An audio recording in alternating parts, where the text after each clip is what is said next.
Hello! In this video, I'm going to show you my 4-step process to learn from the scientific literature. So this entails finding papers, reading them, and most importantly, how to remember what you learn. And I think this last point is going to surprise you. This is based on my experience as a PhD student. I'm a final year PhD student at the University of Cambridge. I do applied mathematics. I work in mathematical biology, so I do a mix of both theory and learning the biology. So obviously this won't work for everyone, but I think it's some advice might be a bit different to what you have here somewhere else. So I'm making this video because I think it might help some people, and also this is like an experiment making the YouTube channel. So please let me know in the comments what sort of videos you would like to see, whether this one was useful, whether you want me to go into detail about any of the parts of the process that I talked about, or whether you want to hear something completely different. So the first part is how to find papers. There's an obvious way, which is if you're reading a paper and there's a citation to something that's relevant and you're interested in that, then of course you go and find that paper. But then there's two related ways in which I also use to find papers, and for both of those ways are through email alerts. So I have a specific Gmail account that I made only for this, where I get alerts about new papers. So the first way is through Google Scholar. I just follow authors that I'm interested in the work that they do, because I know that they work on topics that I always want to hear when they publish something new. So because Google Scholar picks up whatever new publications they have, then you will get an email alert basically the day that it gets published. So that's a really good way. And then the similar way is to have alerts for specific journals that you're interested in. So in my case, it might be something like Journal of Theoretical Biology that I know that publishes good stuff that I'm interested in. So maybe once a month I get an email with all the new papers that have come in the issue of that month, and then I read the papers, and then I read the title of the papers, and then I decide whether I want to read them or not. Which brings me into my next point, which is how to decide which papers to read. And I think early on in the PhD, I realized that there was just so many things that I could be reading, and I didn't have time for everything. And it's a bit tough because as a PhD student, you're like really curious and also a bit perfectionist in some ways, and you kind of want to learn everything, but you can't. And so for me, I find it helpful to just be aware of, like, okay, I can't read everything, so I need to decide which things I want to read, and B, have like a threshold of closeness of like the paper that I might want to read or I might decide not to read, and my area of interest. So it doesn't have to be just current interest, but also future interest. And so if I find like a paper that it's like not really related to my current area, and also like I do not see how it's going to be useful in the future, and it's not like a big paper for other areas either, it just looks interesting, then maybe I need to decide, okay, well, I just don't have time for this.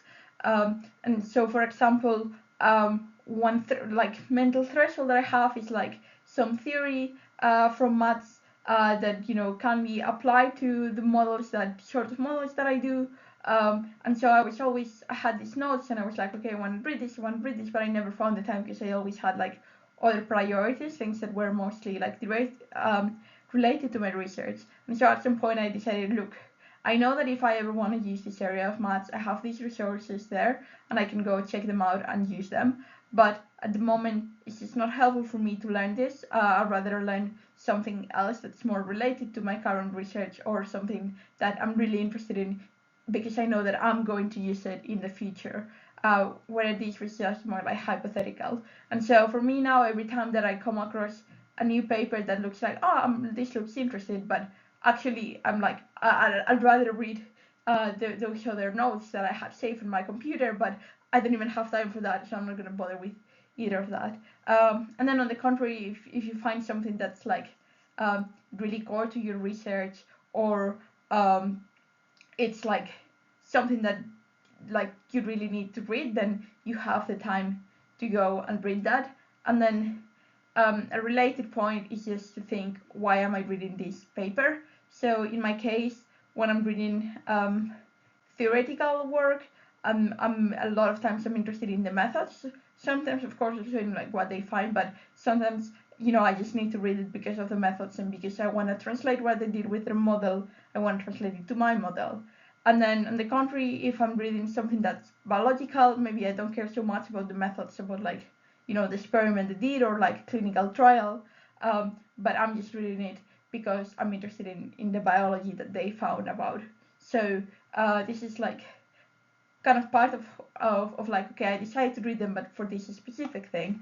And once you have in mind why you're reading that paper, then it becomes much easier to like read them strategically. So this is point number 3, like how to read them to remember. And so for me, I'm very lucky. I have an iPad where I download all the papers in PDF, and then I will highlight it, and also I will take notes. So for me, taking notes about the paper is really important. A lot of the times the notes are just like explaining to myself what they did, if it's like an area that's not that I'm not super familiar with. Like, I will write questions that I have of like, okay, why are they interested in this, or why isn't this like obvious, or why is this interesting? And then if it's something that's like really related to what I do and what I know about, then I have like a set of questions that I'm always asking about these sorts of models and studies. Like, okay, what assumptions did they make, and why did they make those assumptions, and things that I find interesting about that, and about what they found, about papers that they cite that I've already read, and I'm like, okay, yeah, this makes sense because it all fits together. So for me, that's like, that helps to read them in this way, because I can then always, if I have those notes there, I can compare different papers that look at like the same question as a whole, and it's much easier to learn from that. And then because I have those notes there, and that brings me into my final point, which is like, remember what you learn from these papers. And this is the thing that might be a bit unconventional. So I always use this app, which is called Anki, which are like flashcards, but they're automated, so like they're digital. And basically the app just lets you to create the flashcard, so you have like the first part of the question, and then you also type in what the answer would be. But then when you are seeing the flashcard, you only see the question, and then you need to think for yourself like, oh, okay, this is the answer to the question, and then you click, and then you see the answer. It shows you the answer, and then you say, oh, I failed, I actually didn't know it, or it was very easy to remember, or it was hard, or it was just okay.